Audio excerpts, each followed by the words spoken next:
নতুন মুখ্যমন্ত্রী তো শপথ নিলেন এবং অনেকেই বলছেন যে আগের মুখ্যমন্ত্রীকে কেন সরিয়ে দেওয়া হলো তা নিয়ে একাধিক প্রশ্ন উঠছে। এই যে বদল আপনারা কিভাবে দেখবেন?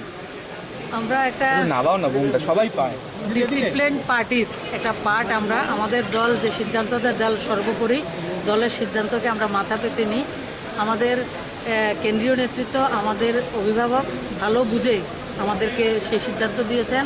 আর ওনাদের জন্যই 2018 সালে 25 বছরে যে সরকারটাকে আমরা পরিবর্তন করতে পেরেছি, আমাদের ভালো মন্দ তারা খুব ভালো করে বিচার করে সবটা করেছে। কি কাজ শুরু করতে হবে এই 10 মাসের মধ্যে? দেখুন, 10 মাসের মধ্যে যে কাজগুলি আমরা হাতে নিয়েছি, মাননীয় মুখ্যমন্ত্রী বিপ্লব কুমার দেব উনি যে দায়িত্ব যে কাজগুলি হাতে নিয়েছেন সেগুলি সম্পূর্ণ করা, আর ভিশন ডকুমেন্টের সেইগুলি ফুলফিল করা। যেমন ভাতাটা 2000 টাকা আমরা বলেছি, সেটা বাজেটও রয়েছে, সেগুলি ফুলফিল করা আমাদের দায়িত্ব। प्रतिमा जी, विप्लव देव का सरकार को कैसे देखते हैं, कैसे रेट करेंगे? 5 में से कितना नंबर देंगे?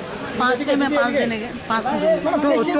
तो फिर चेंज क्यों किया कल गया? मैंने अपने देखा, भूपेंद्र यादव जी भी बोला है 4.5 साल में जो अच्छा काम किया है, उनका गिनाया काम को, तो उसका उनका दिल्ली में हमारा जो हाईकमांड है उसका कुछ अच्छा निर्णय होगा, कुछ बेटर उसके लिए। यानी आप कह रहे हैं कि ये डिसीजन दिल्ली हाईकमान का था, राज्य स्तर का नहीं था?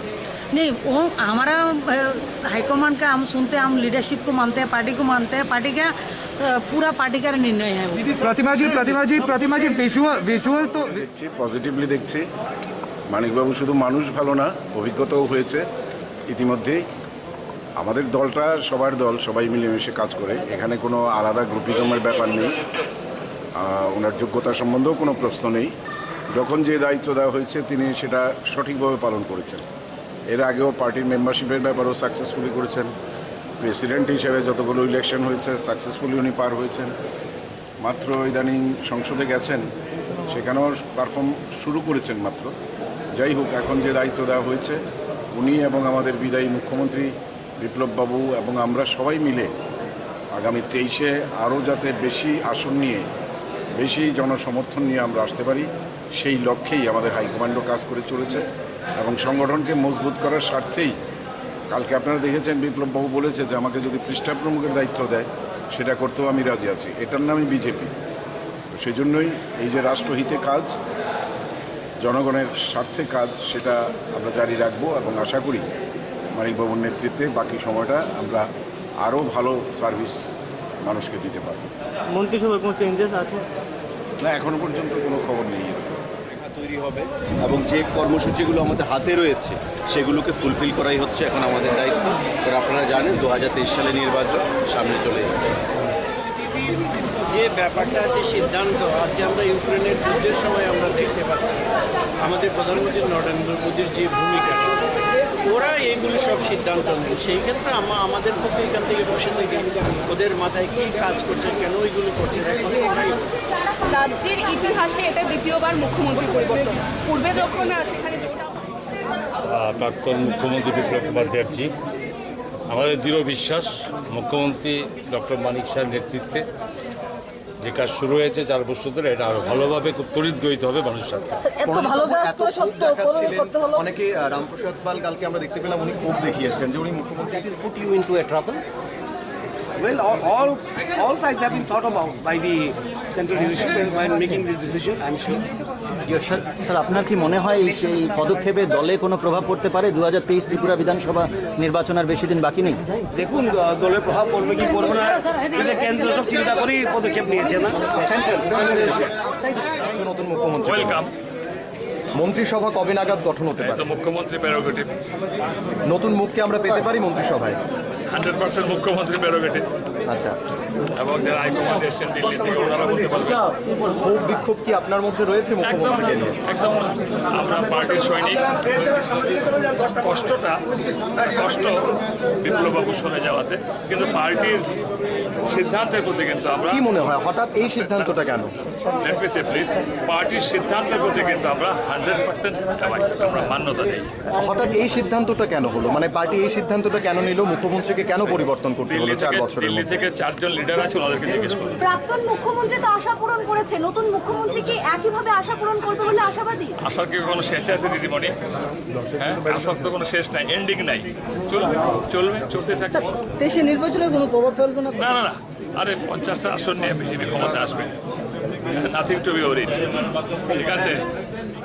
ব্যাপার না, ব্যাপারটা যে মানে প্রাক্তন মুখ্যমন্ত্রী যথেষ্টভাবে মানুষের সঙ্গে এত বিষয়ে মিলেমিশে মানুষের সাথে কাজ করেছেন, সেটা অনেকের মধ্যে দুঃখ থাকতে পারে, আমার মধ্যে দুঃখ ছিল হঠাৎ পরিবর্তন হয়েছে, এটাই, অন্য কোনো ব্যাপার, বাকি সব ঠিক আছে। উনি তো আজকে কিন্তু উনি অনুপস্থিতি কে আপনাদের ভালো করে দেখেনি, শুধু নতুন মুখ্যমন্ত্রীর দিকে তাকিয়ে আছেন, তো এই জন্য ওনাকে দেখেন।